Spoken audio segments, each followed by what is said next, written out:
虽然关键时刻，我们都知道习近平的统治基础是建立在哪里？他有一个非常厉害的网路长城。今天外面有讯息说习近平不好，网路长城卡掉，完全不让讯息进来，甚至只要有跟内部跟他的统治基础有关的东西，他会完全的把它阻绝掉，甚至内部有任何反袭的声量，网路长城也会在一夕之间把这些声音全部都消弭掉。他的统治基础就是建立在网路长城上。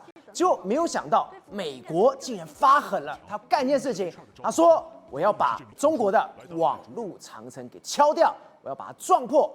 这不是开玩笑，美国的国务院他们要组一个国家队，他们真的要把中国的网路长城给敲破，而且这个所谓的美国的 VPN， 这个所谓的敲墙软体也不是开玩笑，它今天不单单可以在手机上面使用，你还可以在电脑上使用，不管你是 iOS 系统、Android 系统，通通都能用。而且最厉害的是，它里面还有简体字，它里面讲非常白，就是 Freedom is coming。它已经很明白，它就是要针对中国，它不仅要针对中国的网络长城，更是要针对习近平的统治基础来做一个最严重的打击。所以钟哥，今天美国国务院发的这个，它不仅在破长城，它更危及到习近平的统治基础。当今天中国的网络长城一破之后，所有讯息一进来，习近平现在真的是怕的要死了。对，美国事实上使出大杀招。你看他这个什么 ，Freedom is coming， 那而且它下面还有这个简体字哦，知识就是力量，捍卫你的言论自由权利，做好准备。做好准备。他要做什么呢？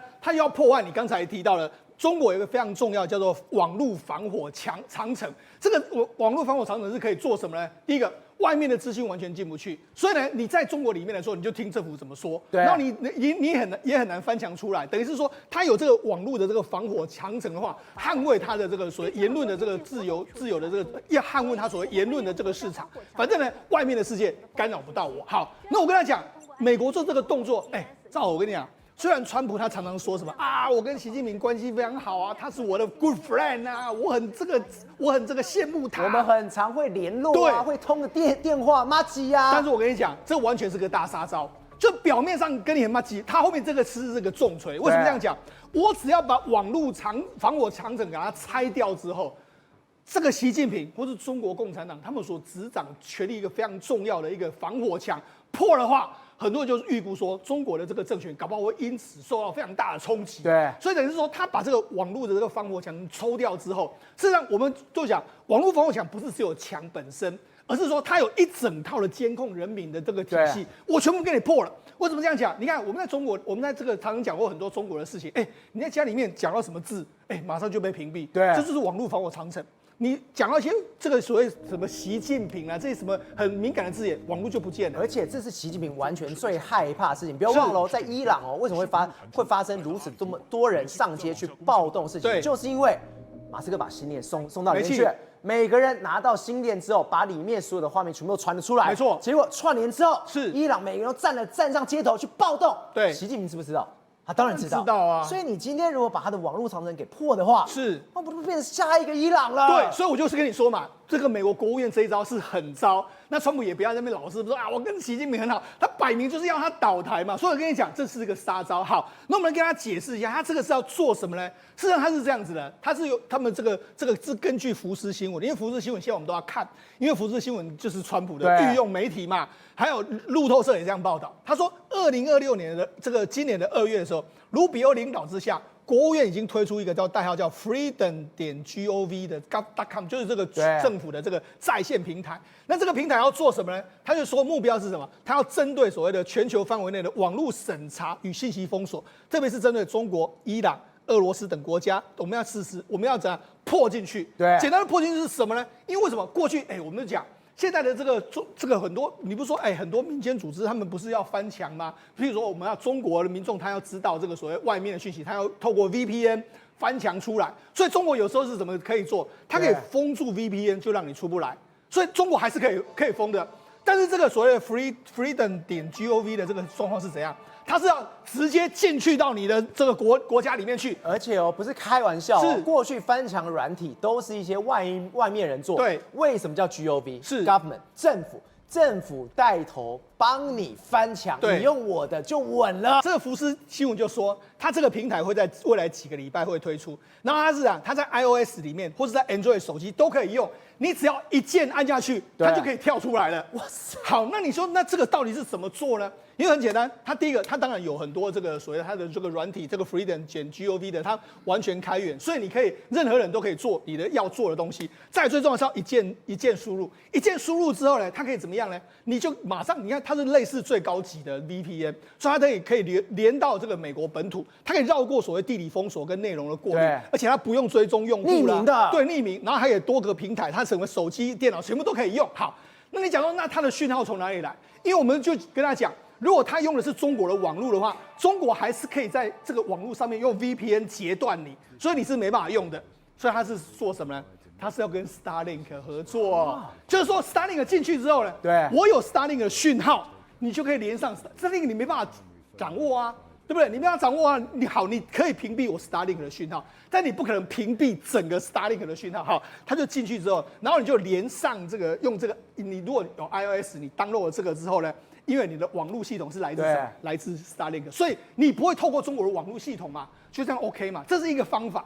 另外第二个方法是什么？它可能在这一次的这个 freedom.com 里面的.gov 里面，它有办法破解或者绕开，但是这个技术我们目前为止还不得而知。对，大部分比较认为说可能是透过 Starlink 这样的一个方式。当然，我们要等它正式推出之后，大家才知道。到底是怎么做的一个情形啊？而且这福斯新闻还特别去访问了一个人，他是谁？他是美国的重要官员，但是匿名重要官员，很明显就是川普身边的人。他说：“为什么我们今天要干这件事情？因为我们要让全世界人都有言论自由。”对，没错。那他是什么意思呢？你看，他就是说，标志着这个互联网的自由斗争，从民间的游击战变成什么？国家正规军。也就是说，过去可能是中国很多网友他想要翻墙，他透过什么？透过 VPN 翻过中国的长城，那翻过长城之后，他去知道东西。所以这游击战的意思就是说，大家都是只要你要做出来，你就要翻墙。但现在不用，现在是这样。这个美国直接把讯息就给你送到你的家门口去。美国政府来帮你，对，美国政府当你的乖，对，我送的，对，绝对是稳的。对，你的 VPN 我就直接给你这个 VPN， 你一键就可以连上这个外国的网络任何东西，而且如果没有讯号的时候，我必要还可以用 Starlink 给你，所以等于是给你一套服务系统。对，所以这个我就跟你讲，这等于是这样，完全绕过了中国的防火长城。所以你看，防火长城就在那边转的意思就是不好。所以他等于是用这样的方式来破解你。当然，这目前为止来说都是媒体的报道，但是确切之后要等到几个礼拜之后呢，美国推出这个 freedom.gov 的时候，我们就知道说，哇，他到底后面在玩什么花样。好，那我们为什么说这个防火长城来说对中国非常重要？因为它就是他们政权能够维系一个非常重要的这个管道。我跟他讲，最近发生在中国非常多例子。好，这是什么意思呢？我们知道前一阵子来说，去年的时候，中国这个日本的东京街头有2个男子被打伤，对，然后很多人就说，你看中贞有一个这个中国的大 V， 他就说转发这个日本的视频，就日本的影片呐，就说你看有2个中国男子被打伤，他要煽动什么？煽动仇日情绪，对，他就放在他的这个他们的这个微博上面就放了影片，他是要放日本媒体的报道，就放日本媒体的报道，有放了2个，一个是 ANN 的这个 news 的转播，另外是另外一个平台的转播，结果没想到转播他放的是日本的原本哦，对，就放到一半中间的时候呢，知道出现什么吗？发生什么事？他就出现了这个坦克人，哦，有64，对。就居然在他是个大 V 哦，然后他是在煽动这个仇日情绪的这个他想要煽动仇日情绪，就放了这个东西了，知道你知道怎么办吗？马上他就不见了，他就违反这个相关的这个规定，他就不见了。对，所以这就是中国网络长城厉害的地方，他就不让你看到，真的，你只要跟中国这个有关系，你只要才不到1秒钟哎，对，你就知道说多厉害。好，那除了这个之外，还有另外一个。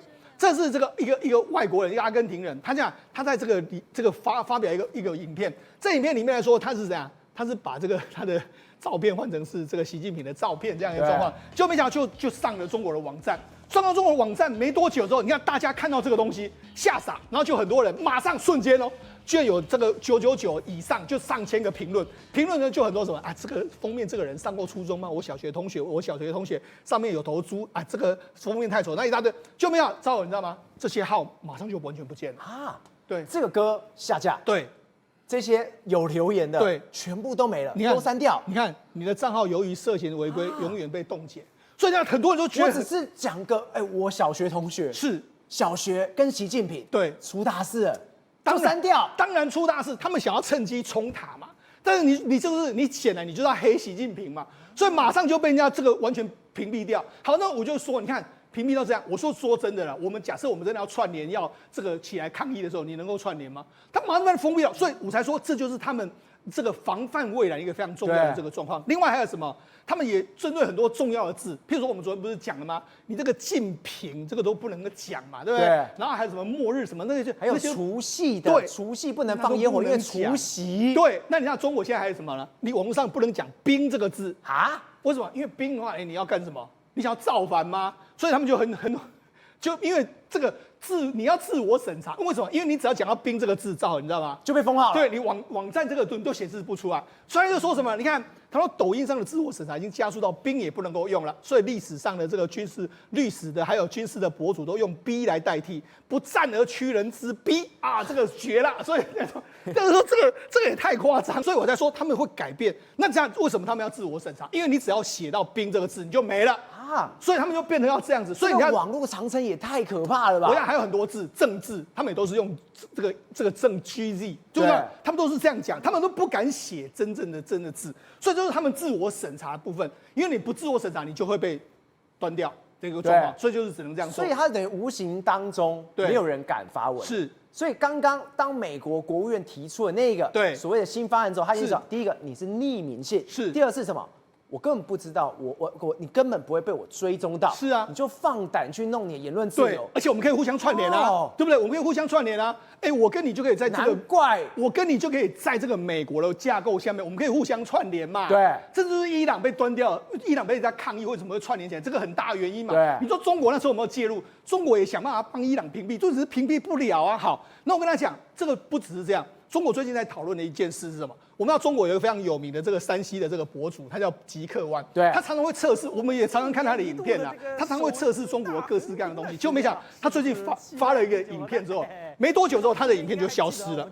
为什么要消失呢？赵尔，因为很简单，因为他就直接讲，他就测试很多这个所谓中国的手机跟 iPhone 手机的这个状况。他说很多中国的手机都会，我们知道他不是会这个号称说他的数据怎么样，他说这个都是他们从批次中间挑选体质最佳，对，就他们是挑过了，然后功耗最低的版本，然后再针对这个评测的这个软体，还有热门的游戏进行专属的资源调度跟性能的解锁，所以你在跑分上面就非常好。但是实测的表现来说，看到他们都会觉得非常好，好到非常不真实。所以它根本不是用抽的，对，它是原本就选好的，是那些选好的东西也是最好的，对。然后它会针对特殊的这个游戏或者特殊的场合给它优化。那但是你买回来的话，没有那么好，就很烂，对，就这样。然后他就直接讲。他就说了，他说除了苹果之外，其他全部都是落差很大，就是他跟他宣称的落差很大。然后部分零售的游戏的增比，就是这个每秒这个放送的这个话术来说，比实测机降超过15%。对，那甚至直接出现腰斩，所以他就把它讲出来嘛。那讲出来的话，你怎么不是讲的这个大实话？怎么可能？好，我跟他讲，它差异在什么地方？我跟他直接有秀这个图，我给他直接看这个图，你会看得比较知道是什么意思哈。你看这是什么？这是他们苹果的手机，对，苹果手机，它在跑一个这个崩坏这个星穹铁道，他们这样子的状况。你看哦，这是什么？这是他们的这个跑的这个帧数。你看帧数的时候，这有不同机种 ，iPhone 17、iPhone 17 Pro 跟 iPhone 17 Pro Max。对，这是它的媒体的给你的媒体机，就是它媒体上面展示的这个数字。你看这个基本上都没有掉，对不对？都没有掉，你看数值都没有掉，对。然后功耗也没有掉，功耗也没有上升。都跟他们宣称的差不多，虽然说苹果没有所谓造假的状况，但是我们来看中国的手机，你看它是中国的手机里面来说，它有荣耀，对不对？这是荣耀，然后这是荣耀 Win， 重点在这边功耗，原本功耗是6.4，功耗上升到8.1，什么意思呢？就是一开始你跑得好，但是因为你功耗高之后，造而出什么问题？过烫，跑到最后就当掉了，对，所以他就说这是完全很烂，所以他就说这就是这样。你看中国的手机里面，你看哦，我们只要对比功耗无一不幸免的，你看5.5到6.5，然后6.9到7.6都是上升。其实你只要看这个数字就知道，一开始的时候它可能帧数会一模一样，会跟媒体宣称差不多，但是跑久了之后热了之后就当掉。你看苹果就不会有这个问题，它都一直很稳定，所以它就可以跑很久。他就说越跑越好，不会，而且他还测试在苹果的手机玩游戏的时候不用关掉 App， 但在中国完全没有办法。他就说中国完全后来就会当掉。他都说什么性能、功耗、散热全部都比较差。然后他把这个讲出来嘛，他讲出来说，你这不是在唱衰中国的手机吗？所以没多久，你看他的你看你的稿件上代这个检修啊，就这样完全就不见了，他的视频都不见了。全部都不见了，就这样，直接被封号了。对，就这样。你讲实话就拜拜了。是，所以我就说，你看，这就是讲实话，连讲实话也不行嘛。好，那我就讲，这就是中国的这个言论审查这个状况。好，那我跟他讲，那为什么会有这个所谓防火长城？我们必须从这个人说起。中国有一个叫防火长城之父，叫做方冰心，就是这一位。他事实上是有一个G的 network 他们成立的，然后他主要里面来说的话，就是由这个极致公司来说来制造他们的万里长城。好，那为什么大家会知道？主要原因是因为之前呢，他曾经有这个泄露出他的相关的文件，他有一次泄密出来之后，人家就知道说，哦，原来这个所有的这个所谓这个防火长城的所有的原始码，他们就去追查，追查就知道说，哦，原来这个最后指向就是方冰心所领导的团队，所以有才确认说，哦，原来他所领导的这个极致公司，它其实就是防火长城的非常重要的开发公司之一，这样一个状况。好，那为什么他们要知道这个东西呢？因为我知道是谁之后呢，美国的这个所谓 freedom.gov 就可以用它来对付它嘛。因为我知道你的技术是什么东西嘛，太可怕。对，这个只是在去年的9月11号，是现在这个时候2月多，他又说要做一个 freedom.gov， 他等于是把去年9月11号的东西拿来了，是他有底气了，对，他有资料了，对，他有 data 了，对，他知道怎么去把长城给拆了。这就有点类似我们之前在讲的中国不是学美国的这个增六技术，他就拿到你的这些所谓泄密的这个代源码啦，这个源代码啦，还有内部的这个东西，那我就知道你怎么做嘛。那怎么做来说，你怎么控制，我就知道嘛。所以我可以用这个来拆掉你怎么盖这个长城，我就知道怎么来拆嘛。对，所以来说这就是一个非常重要，因为这个泄密了之后呢，他就知道说，哦，原来那我觉得这个搞不好是内部有人泄密出来。那方面心里面来说，他们有做什么东西呢？你去查这个公司里面，这个公司能够做什么？他说系统可以建立什么监控的互联网的流量，就是我可以监控流量的状况，然后可以监控电话，然后我可以我跟谁讲话，他都知道。然后还监控一个全面性的这个通信的这个监控网络这样一个状况，然后还可以查出你的这个身份啦，然后识别啦，还有封锁翻墙工具，所以它就是非常厉害嘛。所以你看，它里面有非常多各式各样的东西，完全都泄密出来了的这样的状况。然后它有非常多的这个开发人员，有多少个人啊？他就说大概有193个人啊，然后累积的这个代码的话有这个8610万行啊，然后时间跨度从2015年10月一直到2024年的这个状况。结果这些东西全部都被泄密出去，对，全部泄密。这是2015年到2024年的，是没错。那他们还知道，他们还从这个文件里面知道说，他不只是在中国内部里面搞这些东西，他譬如说他在新疆、在内蒙、在很多地方，这个西藏这样搞，他还这样，他到缅甸去。他帮缅甸控制所有的网络服务系统，还有封锁 VPN， 然后到巴基斯坦里面来说，他有替代被制裁的公司升级他们的这个所谓网络系统，然后监控所有的手机 SIM 卡，然后到这个伊索比亚协助政府断网，封锁这个 YouTube 跟 X， 然后在哈萨克的话就是实施中间人的这个攻击，监控加密通讯，然后到缅甸来说的话是这样，然后到新疆很多地方都这样。所以他们有各式各样的，他们不仅在中国已经有网络长城，但是还延续到“一带一路”所有的国家。没错，好，那我跟他讲，因为现在他们也知道说，你美国要颠覆我的万里长城，对不对？所以他们现在也做一件事，你知道他事实上在去年的这个8月20号的时候，曾经出现过一件事，赵文你知道吗？那一天的时间点里面来说，你看这是他们原本的网络流量哦，突然之间挂掉0，这个时间点是在去年的8月20号的凌晨的12点的34分到1点48分里面来说话，突然之间就断网。断网的时候有74分钟，中国说没办法跟全世界网络联络。那它的那个断网不是对外的，是里面内部全部都断，无差别式断网。那大家就第一个时间，很多人就说，我们是被攻击了吗？那的确，那时候是有对 TCP/443服务的进行无差别的攻击。对，但是这个攻击是什么？赵文你知道吗？这攻击是他们自己攻击，也就是说他们在试什么？万一来自外来的攻击的时候，我们怎么样去这个测试？你怎么攻击的时候，我怎么去防守？所以才会有这样的一个状况发生。就断网来说是要断说，那必要说我怎么断网？或者怎样，他们在进行相关的演练。如果今天别人来攻击我们的时候，对，当现在中国人民真的都醒了，对，可以去传讯息的时候，对。他要把这些网络全部都断掉，对，没错，我让你传都没有办法传，是大家都不能用。对，而且他在做这个相关的这个练习，怎么做这个这样，或者在模拟攻击的时候这样的一个情形。好，所以就是这样子的一个情形。好，那我要讲，事实上现在不只是说他们在打造说你这个他们，因为他们过去都是防火墙嘛，你翻不出来，但现在他们现在弄一个什么，让你进不来。为什么让你进不来？这是什么？这是这一个研究报告说，中国在打造一种所谓反向的这个防火墙，就是你限制境外的 IP 存取中国内部的公开数据，就是这样意思。好，那这是什么？这是政府单位啦，一直到地方单位，各式各样。那这绿色表示是可以存取的这个状况。那这个红色或者说比较这个不同颜色，就是说你不能够存取的这个情形。所以等于是怎样啊？他就说有超过50%的网站没办法从国外正式访问。对，就是说我要去访问中国，譬如说很多地方的网站，譬如说安徽省政府或是最高法院的这个网站都没办法这样的状况。然后还有40%的访问来说变成是超时，就这样。所以等于什么意思呢？他现在也不让你知道我中国内部的这个情形。对，所以等于是说我不只是说中国民众不能够翻出去。我也让外人不知道我中国的内部的这个情形。哇，那这样很可怕。这样中国等于网络长城，它真的建了起来。是，今天你没办法进来，这人也没办法出去。结果美国一句话，我要把长城给打破。对，所以我才跟你说嘛，为什么这件事情对中国来说非常重要？对，因为我跟他讲，中国之所以能够用这样的这个控制监控，就是因为它有这一套网络长城的这个系统。但一旦你真的长城被拆掉的时候呢？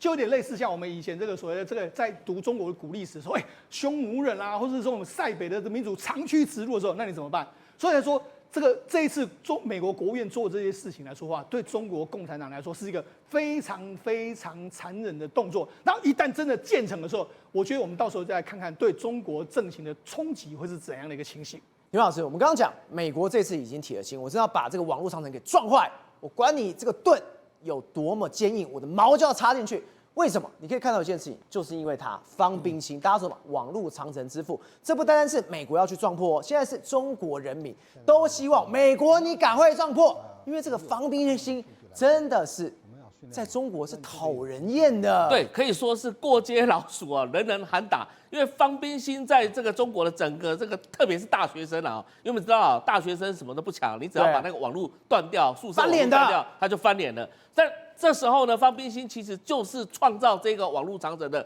一个重要的一个始祖嘛。那但是呢，他曾经也被自己的这个所谓的创设的这个网络长城也自己挡到了，为什么呢？被自己封锁。对，因为你知道吗？他曾经到这个自己的母校哈工大演讲的时候呢，在2016年的时候，他在课堂上试图就是要连韩国的网站。那你知道韩国那个网站已经被屏蔽啦，对所以他自己要越墙过去展示他。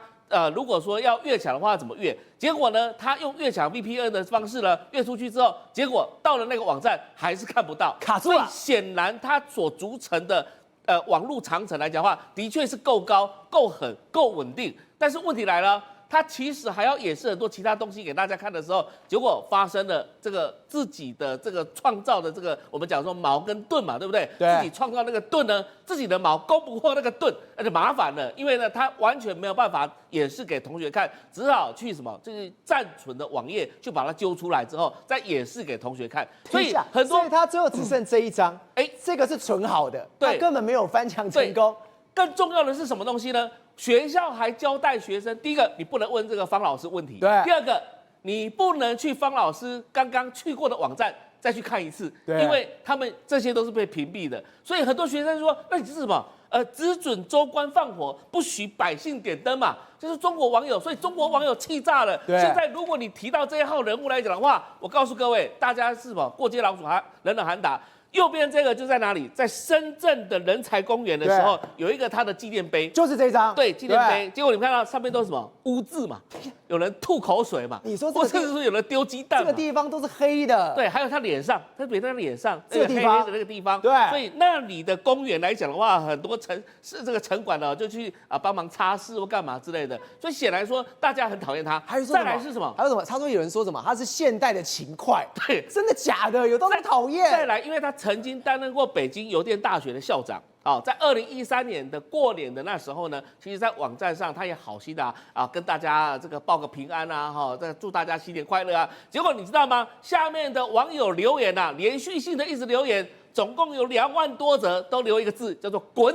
滚！为什么叫他滚？你不要当校长了，而且这个是什么？等于是整个国家之耻的原因，是因为你竟然把这个长城建筑以来，让他们的大学生非常不方便了。对。但关键是什么东西呢？关键他曾经在2011年的时候接受《环球时报》专访的时候，他自己有透露，自己家里有装了6个 VPN，也就是说自己在家里自己翻墙。执法犯法了。对，为什么装6个 VPN 呢？因为他要看国外的讯息嘛。所以显然其实大家都知道，这个外国的讯息是非常诱人的。所以美国它现在所推出的这个 Freedom is Coming 的这样的相关的这个计划，的确有可能会攻破中国的年轻人的心。为什么呢？因为中国年轻人一直很想跟外面的世界接触，他们根本不想被这个长城围绕在自己。到底长城是在挡自己还是在挡别人？你根本不是在挡国外嘛，你挡不了嘛。所以大家都一直积极的往外去。所以你知道中国心态有一种很奇怪的心态。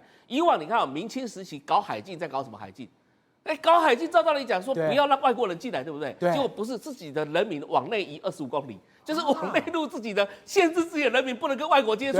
这个就是中国典型的这种所谓的我们讲鸵鸟心态。你以为你自己头埋在土里，然后屁股翘起来，大家不知道你在哪里吗？不是吧？你今天来讲，你筑网路长城的目的是为了什么？应该要防范外敌入侵嘛。以前长城是这样子嘛。结果你把自己的人民关在里面。这不对啦，因为外面的世界来讲还是活跃的很啊，对，所以里面的世界的人要去外面的话都要翻墙，但是大家知道说你官方都可以翻墙，那你民间要翻墙，结果公安马上找上门，然后你这个马上都被逮捕，叫去问话，那这一号人物来讲的话，现在其实如果从网络上的氛围，大家都在骂他，大家都在唾弃他，甚至于说他曾经也到武汉大学去演讲的时候被学生丢鞋子、丢鸡蛋，大家都很讨厌他的情况之下，美国适时推出这一招，的确有可能会打破中国的一个防范，因为中国常用的就是愚民政策。你让老百姓根本就不知道这件事情来讲的话，他就不知道真相。对，不知道真相的话，他只能听党的话，听共产党的话。所以现在来讲的话，美国试图就是要突破，让所有中国民众可以跟外界接触的情况之下。然后民智大开，自然而然就形成所谓的革命运动。瑞哥，我们刚刚讲这个长城，网络长城对中国来说有多重要？墙内墙外，讯息真的差太多。你看到最近这件事情，在中国竟然是被怎么样去解读？这是一大群的这个中国的观光客到了俄罗斯的贝加尔湖去游玩，就不小心发生意外，整台车子下去了，结果没有想到7个人死亡，中国人死了7个哦，结果。中国的媒体竟然报道，有一个人幸运的获救，没有谈死掉的人。对，没错，而且这个媒体叫做央视，是官媒。任何一个受过基本的这个等于说专业新闻训练的这个记者都知道，一件大的这个意外呢，我们当然是报死亡人数最多，然后呢获救才会去讲获救人数嘛。哪有人在报道这则新闻的时候只讲到说1人获救，下面有7个人活活溺死，你怎么没有报呢？因为很简单，因为呢，老共这次过年因为跟高市早苗之间的不愉快嘛，对，所以不让这个中国的这些中国人呢，那么团客的部分呢跑到日本去，所以就一直渲染说日本的什么治安多差、多危险、多可怕。但是你总要有地方发泄嘛，所以他就直接呢跟俄罗斯的普丁讲好，你双方各给这个所谓的免签证。那免签证了以后呢，那么就大批的中国游客呢就到这个俄罗斯去旅游嘛。对，那旅游也不是坏事啦，问题是旅游去了这个贝加尔湖贝加尔湖呢去了以后呢，那么你去搭安全的气垫船其实是 OK 的。对，为什么？因为贝加尔湖是那么全世界最大的淡水湖，也最深的地方有1600多公尺那么深嘛，又很清澈很漂亮。冬天结冰最后结到最后呢大概是有120公分那么厚，所以车子可以直接在上面走。但是气垫船比较安全，为什么呢？因为呢，不是每个地方的结冰都是120公分有的地方结冰比较厚，有的地方结冰比较薄嘛。对，那有薄的地方、危险地方你就不能去。那为什么？像我们现在看到这个车子叫小钢炮，那为什么很奇怪了？你为什么不搭安全系数比较高的这个气垫船？它总是一个船吧？因为气垫船只去一个地方，只去一个人多的景点、安全的地方。小钢炮不一样哦，小钢炮你看，直接在冰上直接这样开，直接过去嘛，对，然后到很多地方。那问题是当地的政府啊，它事实上有划安全区跟危险区，像小钢炮这里就是危险区。对，危险区会发生什么现象？各位，那个结了冰的湖啊，最怕什么？最怕裂隙。就是啪啪啪啪啪啪，像电影演的一样，看有那个裂隙，对不对？对，你经过裂隙的地方，它这个小钢炮呢，这次发生意外，最大的裂隙已经裂到3公尺啦！啊，3公尺什么意思？一个不小心，它这次为什么发生意外？这个冰层就裂了，就掉下去了。一个俄罗斯40几岁的驾驶，那他为了赚钱，他还是一个黑牌的、没有执照的非法营业揽客的。那结果呢，载了这个等于说7个中国大陆来的这个旅客嘛，就专挑那种不是政府核准的，但是呢人比较少、比较漂亮的地方，可以让你看蓝冰啦，看多好的这个景色嘛。他这样去了以后，当然危险啦。那他去了以后，因为它的裂隙很深，结果没想到小钢炮听起来很威猛，但问题就在于它重。所以呢，当它快速过去的时候，没想到那个裂隙造成湖面的冰块就砰了以后，小钢炮就掉下去了。掉下去沉下去的时间，你说要救，只有区区的2分钟，你怎么救啊？就最后怎么办呢？那为什么还有一个人活着？那个活着那个小伙子是在整个要沉下去最后一刻，踹出那个车门，然后逃出来。他们用绳索让他抓住，把他拉出来。拉上来的时候已经失温，然后呢已经零下40度啊，零下40度，所以他已经失温，已经失去就 O 卡了，所以赶快把他做 CPR， 赶快急救硬救回来的。然后这件事情是很重大的一个事情啊。结果呢，那么中国央视因为摸名转导会没面子嘛，对，所以报1人获救啊，没有报7人死亡，连那个司机都死在里面啦，你怎么没有报呢？啊，这也不是第一次。因为呢，在1月的时候也有一件，也是搭这个小钢炮。那么当时发生意外死亡的一位中国的女游客嘛，当时央视还这个叫大家出去旅游的时候一定要注意安全等等嘛。我们现在一路看下来，这个中国人也太惨了吧！今天已经讲，你今天不让他们去日本，说很危险，你跟他说俄罗斯很安全，结果死了一大堆人。结果你的央视直接讲说，哎呀，只有救活1个人，其他都没提到死的事情哦。但就妙了。为什么今天央视？为什么今天中国要做这样的事情？难道现在真的是中俄关系绝对不能破裂的时候，真的不能去得罪俄罗斯吗？对，没错。因为现在呢，那么中国跟俄国两边既这个合作，但是又矛盾。对，你要中国不是要打台湾吗？对。那我问你，打台湾不是应该把最多的军队放在对面的福建来打台湾吗？不是的，中国最多的解放军是部署在中俄边界，我不觉得很奇怪吗？你如果跟俄罗斯是这么好，你怎么会把这么庞大的这个军队就部署在沿着中国跟这个俄罗斯的边界，全部部署重兵在那个地方？你也不信任俄罗斯嘛？但表面上还是要合作。那现在呢，尤其是当日本，你要知道日本的世仇啊，事实上就是俄罗斯。对，我这次还有到日本去的时候呢，还有到特别那艘好像叫做3鹰号还是3帆号，就是那个当时日俄战争的时候，那么日本的那个舰队呢去攻打这个俄罗斯的嘛。对，所以呢。为什么日本为了这个发明了一个东西，我们大家很多台湾人都吃过，到日本都买过，叫蒸鹿丸。那个鹿就是露西亚，就是俄罗斯。所以呢，日本跟俄罗斯事实上呢是死对头。俄罗斯的古名就叫露西亚，所以叫做蒸鹿丸嘛。所以呢，我现在中共跟日本搞砸了，我就一定要俄罗斯2个人拉得紧紧的来对抗你这个日本。那这样中国人民也太惨了吧？这不是牺牲掉了？你说安全？都死了，所以现在是我鼓励大家去的啊。那发生事情怎么办？发生事情就凉拌，我就控制媒体，不要让他报道死亡的事情，不就好了吗？这就是鸵鸟心态。宏观取材，厘清真相，犀利精准，深入剖析，时刻掌握关键，新闻时事不漏接。老时段，新气象，我是钟浩和，关键时刻2.0，全新出击。